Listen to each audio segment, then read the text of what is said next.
Hello everyone. Magandang tanghali sa inyong lahat na aking mga taga-panood, ang aking mga subscriber, ang aking mga likers, sa lahat ng nanonood sa oras na ito. Samahan niyo po akong kumain sa aking imumukbang na hipon na inadobo with paa ng manok. Wala kasing maiabot sa laman kaya daliri na lang po. At saka pipino with sabaw. Ang galing ng anak ko magluto Si Alisa, kami, tapos, yun lang po. Samahan niyo po ako. Tayo po ay manalangin. Yes, Lord, hallelujah. Tunay nga, Panginoon. Maraming salamat, Panginoon, sa buhay at pag-asa na ibinibigay mo para sa amin. Pinapasalamatan ko, Panginoon, ang mga subscriber, ang mga manonood, Panginoon, ng aking video at nanonood po, Panginoon. Salamat sapagkat ikaw ang Diyos na makapangyarihan na humipo sa kanila upang magkaroon sila, Panginoon, ng galak na panoorin ang aking vlog, Panginoon. Kaya salamat, Panginoon, sa walang sawang suporta na ibinibigay mo para sa akin, Panginoon, at sa aking mga anak. Salamat sa mga subscriber ko. Ingatan mo po sila. Saan man po sila na naroroon ngayon, saan man po lugar, sa buong mundo, Panginoon, ang makakapanood ng aking vlog na ito. Nawa na hindi po kayo magsawang sumuporta hanggang sa lumaki po ang subscriber ko at mga views. Kaya sa inyo po, Panginoon, inaasa ang lahat sa pangalan ni Jesus na aming Panginoon tagapagligtas. Ikaw ang Diyos na karapat-dapat na purihin, sambahin sapagkat nagtatagumpay kami, Panginoon, sa tulong ng iyong banal na Espiritu na nasa amin.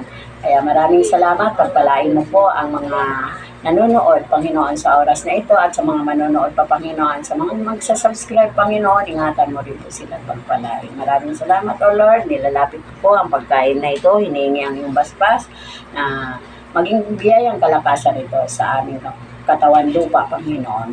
Maraming salamat, O Lord.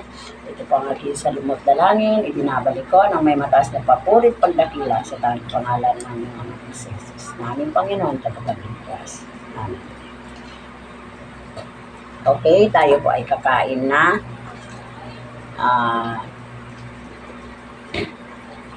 Kain na po tayo.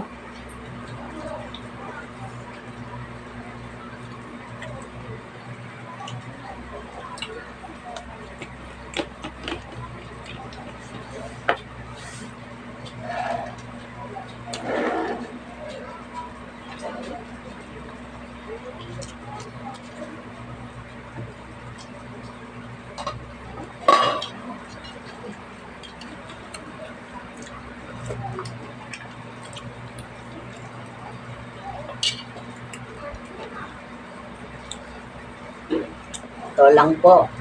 Share po sa inyo kung ako lang po, hindi ko po ito kaya, pero dahil sa tulong ng aking mga anak, yung panganay ko po nagluluto nito, yung bunso ko pa naman po na gumagawa po naman ng ibang mga gawain dahil yung katulad po ng mga paglalaba, pag-advise ng mga bagay na medyo minsan nagkakamali din po ako kahit ako ina.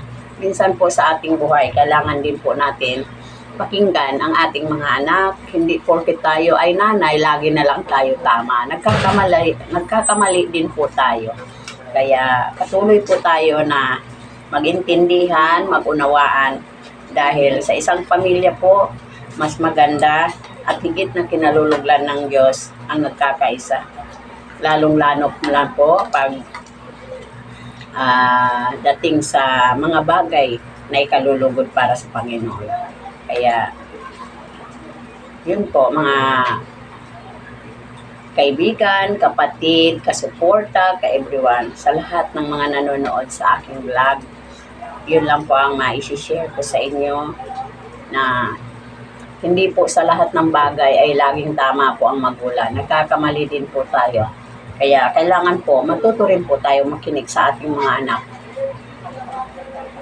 Dahil ginagamit din po sila ng Diyos para sa atin. Tayo naman, ginagamit din ng Diyos para sa kanila. Kung sila mga nagkakamali, tinuturuan po natin sila paano na matutong sumunod.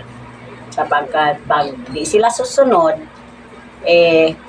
magkakaroon sila ng kasalanan. Hindi lang sa atin, una-una na sa Panginoon. Kaya ang lahat ng bagay, tayo bilang magulang na ginagamit ng Diyos para sa ating mga anak, makita po sa ating pamumuhay, sa ating sarili na maging halimbawa tayo. Ang unang maging halimbawa para sa ating mga anak. Para kung ano man ang sabihin natin, tayo ay pakikinggan ng ating mga anak, susundin. Kaya, ganun po. Kain po tayo ng pipino.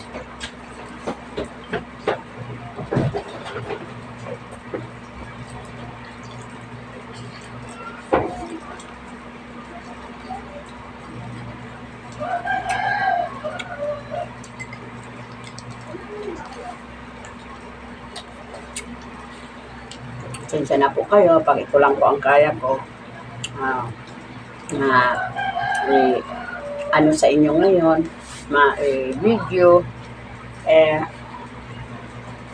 yun po ito lang po ang kaya ko.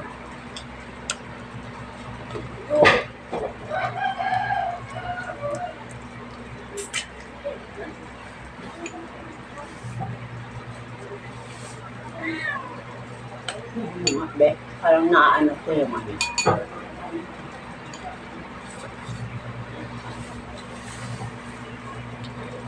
Ano, malaki.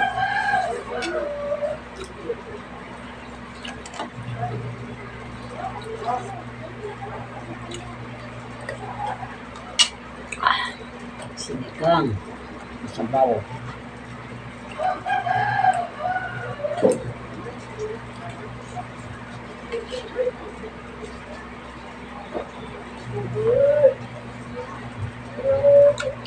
Ang ipin ko, hindi makakagat nitong paanong manok.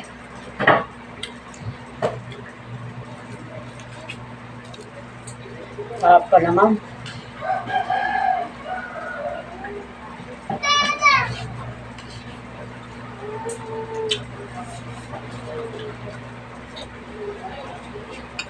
Nakasarap sauce ko.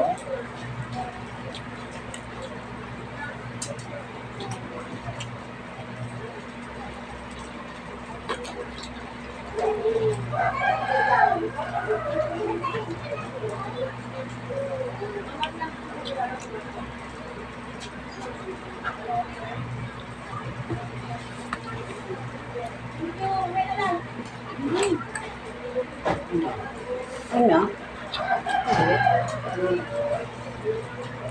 Sensya na ka po kayo. Medyo na tatabingi po kasi yung cellphone ko. Ang dami pang mga lamok. Nagugutom din ang lamok.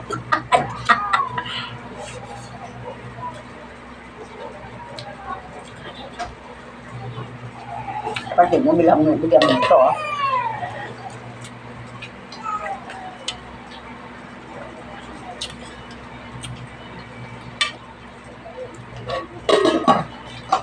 Ako po, sinasabi ko sa mga anak ko, laging magpasalamat sa Panginoon sa lahat ng biyaya na ibinigay niya. At lalong-lalo na hindi din tayo magpapasalamat lang sa mga blessings o anumang. Dapat magpasalamat din tayo sa mga nangyayari sa buhay natin. Kasi kahit, para sa akin po, kahit pangit po ang mga pangyayari dumating sa buhay ko, ito po ang nagbigay sa akin ng kalakasan para magpatuloy sa buhay na may Diyos ako na nagbibigay ng pag-asa.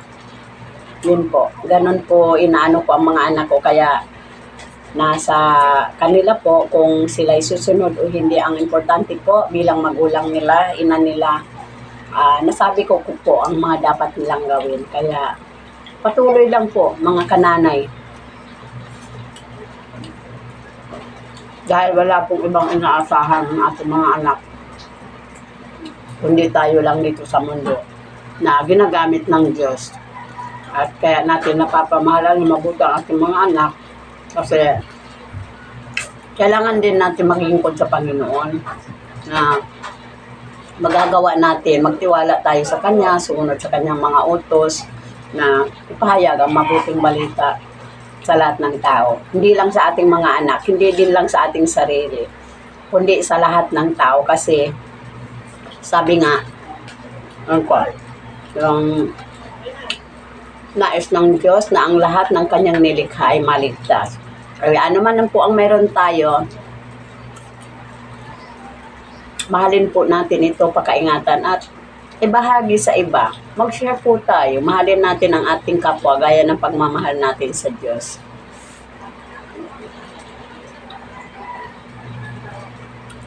Pasensya na po kayo kung medyo mahaba-haba na. Pero talaga pong ito po ang tunay na ano ko po, yung ano po ng Panginoon sa akin.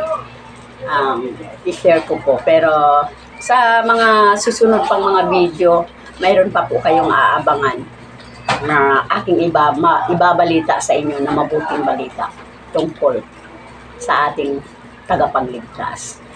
Yun po.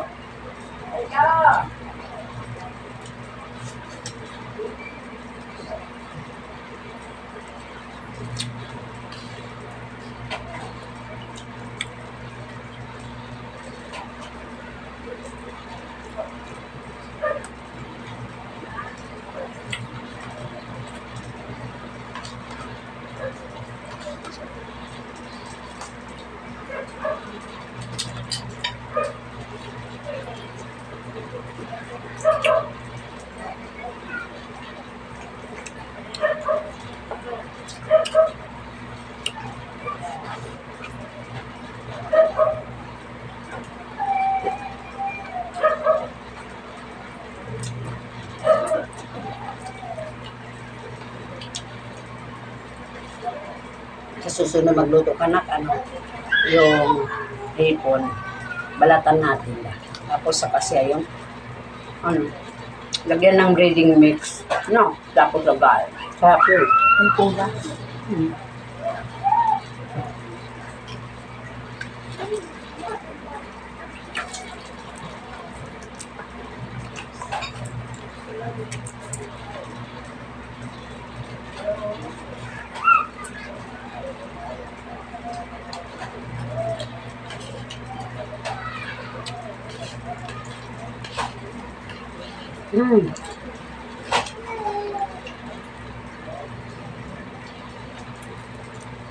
Pero pag iniipin mo, alambot na. Tigas ba ang paanong manok kaysa sa ipin ko? Makibay.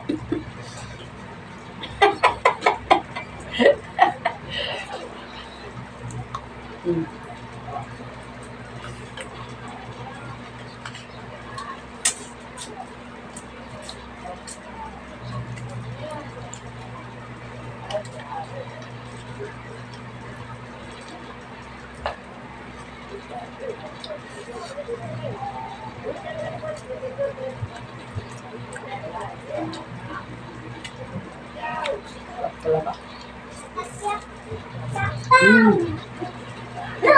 Adobo na. Ano ko yan? Hipon. At paan ng manok. Putol ka rin.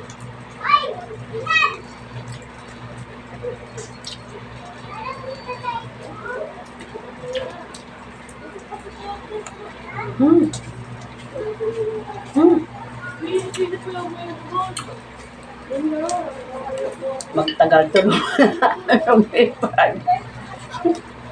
Paan ng manok.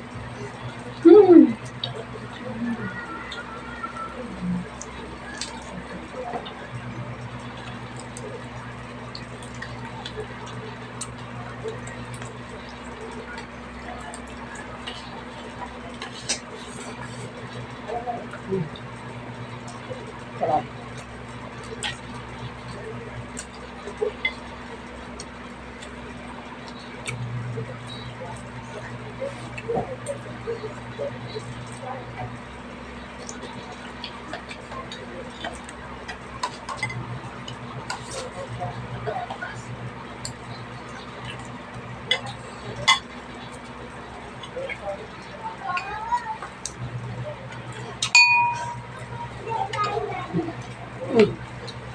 Wala naman.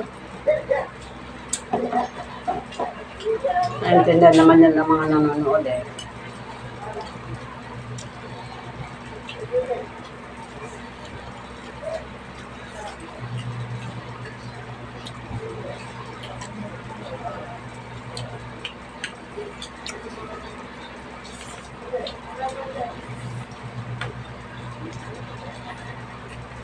Hirap nang walang ilong.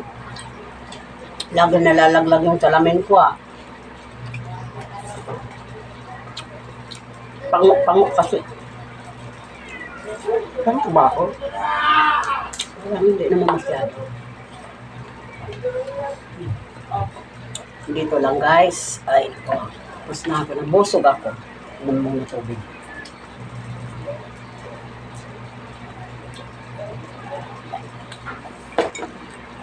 Ay, salamat sa Panginoon. Ay, hanggang dito na lang mga guys, ka everyone, mga kananay. Yun lang po ang share ko sa inyo. Huwag niyo po kalimutan mag-subscribe, like, share, and comment sa mga hindi pa nakapagsa-subscribe upang maging updated po kayo sa next video ko po. So, welcome po sa inyong lahat. Maraming salamat. Makikita-kita po tayo sa sunod-sunod kong video. Maraming salamat. Bye-bye!